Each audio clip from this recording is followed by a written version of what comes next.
Breaking news చూస్తున్నాం. Polavaram Nallamala Sagar link ప్రాజెక్టుపై సుప్రీంకోర్టులో విచారణ సోమవారానికి వాయిదా పడింది. పోలవరం నల్లమల సాగర్ లింక్ ప్రాజెక్టుపై తెలంగాణ రిట్ పిటిషన్ విచారణార్హం లేదని సుప్రీంకోర్టు తెలిపింది.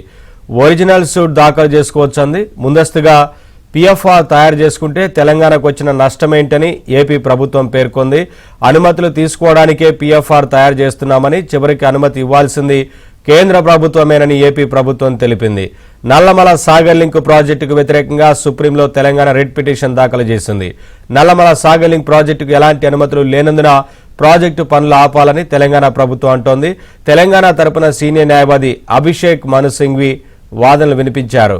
పోలవరం ప్రాజెక్టు నుంచి బనకచర్ల హెడ్ రెగ్యులేటర్ లేదా నల్లమల సాగర్ జలాశయానికి లింక్ చేసేలా గోదావరిపై ఏపీ ప్రాజెక్టు చేపడుతోందంటూ రిట్ పిటిషన్లో పేర్కొన్నారు.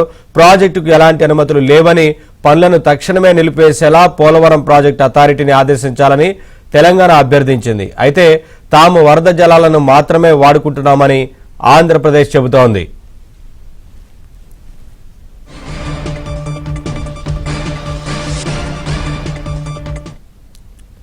అప్డేట్స్ మా Delhi bureau chief Krishna live ద్వారా అందిస్తారు.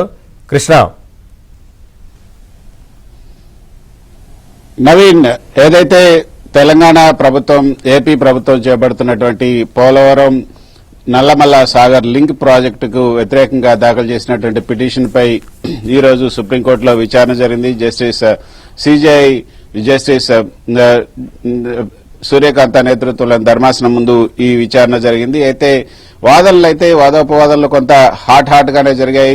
తెలంగాణ ప్రభుత్వం తరపున సీనియర్ కౌన్సిల్ అభిషేక్ మను సింఘ్వి వాదనలు వినిపించారు. ఏపీ ప్రభుత్వం తరపున ముకుల్ రోహత్గి తన వాదనలు వినిపించారు. ముందుగా తెలంగాణ ప్రభుత్వం తరపున తన వాదనలు వినిపించినటువంటి అభిషేక్ మను సింఘ్వి ఈ నల్లమల సాగర్ లింక్ ప్రాజెక్టుకి ఇటు కేంద్ర ప్రభుత్వం అనుమతి గాని, సిడబ్ల్యూసీ అనుమతి గాని, అసలు ఎటువంటి అనుమతులు లేవు.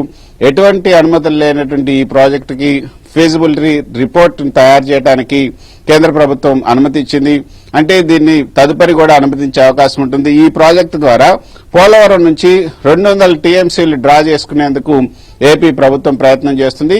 అందుకే దీనికి సంబంధించి ఈ ప్రాజెక్టుని ఇప్పుడు కనుక నిలిపివేయలేకపోతే, అంటే ఏపీ ప్రభుత్వం వరద జలాలు ఏదైతే వరద జలాలు కానీ మిగులు జలాల ఆధారంగానే ఈ 200 టీఎంసీలని నల్లమల సాగర్ లింక్ ప్రాజెక్టు ద్వారా తీసుకెళ్తున్నామని చెప్తున్నారు.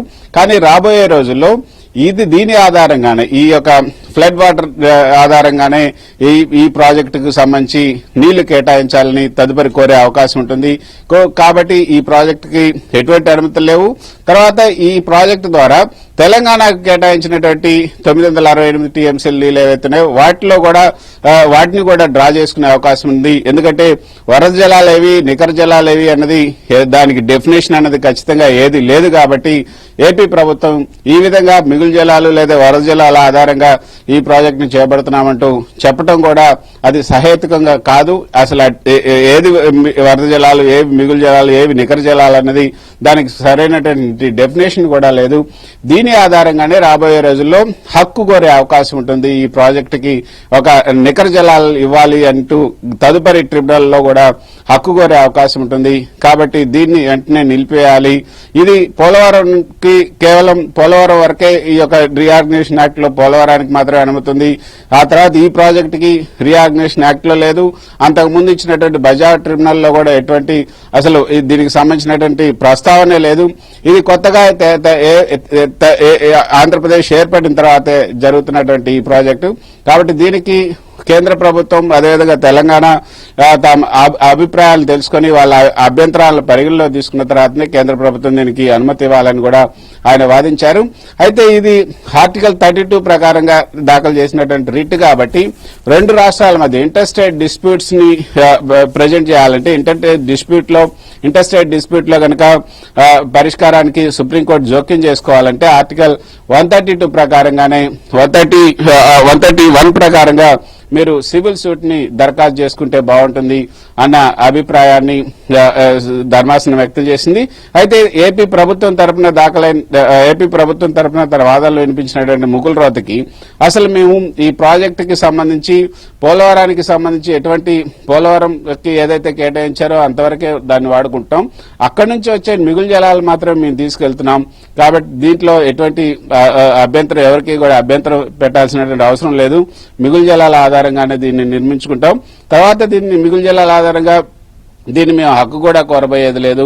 తర్వాత ఫీజిబిలిటీ రిపోర్ట్ స్థాయిలోనే ఉంది. అంటే ఇది ఈ ప్రాజెక్టు ఫీజిబుల్లా కాదా అని మేము ఒక రిపోర్ట్ తయారు చేసుకుంటున్నాం, దానికి కూడా తెలంగాణ అభ్యంతరం ఎందుకు? ఆ ఫీజిబిలిటీ రిపోర్ట్ మేము తయారు చేసిన తర్వాత డిపిఆర్ తయారు చేయాలి, వాటన్నిటి కూడా కేంద్ర ప్రభుత్వమే అనుమతి ఇవ్వాలి.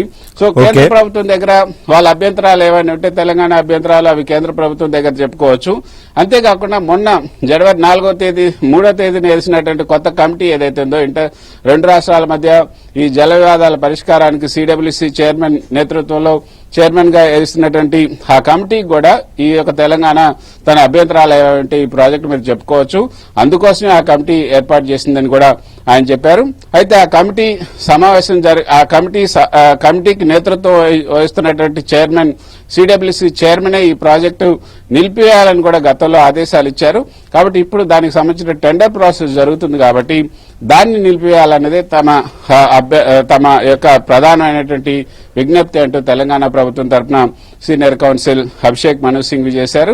అయితే ఇది ఆర్టికల్ 131 ప్రకారంగా సివిల్ సూట్ వేసుకుంటే బాగుంటుంది, ఆర్టికల్ 32 ప్రకారంగా మీరు వేసుకున్నటువంటి రీట్ పిటిషన్ విచారణార్హం కాదు అంటూ ధర్మాసనం అభిప్రాయం వ్యక్తం చేసిన నేపథ్యంలో మీరు దీనిపైన ఎటువంటి అభిప్రాయం వ్యక్తం చేయకుండా ఒక వారానికి వాయిదా వేయండి, తర్వాత మా అభిప్రాయాలు చెప్తామంటూ అభిషేక్ సింఘ్వి విజ్ఞప్తి చేయడంతో తదుపరి విచారణను వచ్చే సోమవారానికి అంటే 12వ తేదీకి వాయిదా వేయడం జరిగింది.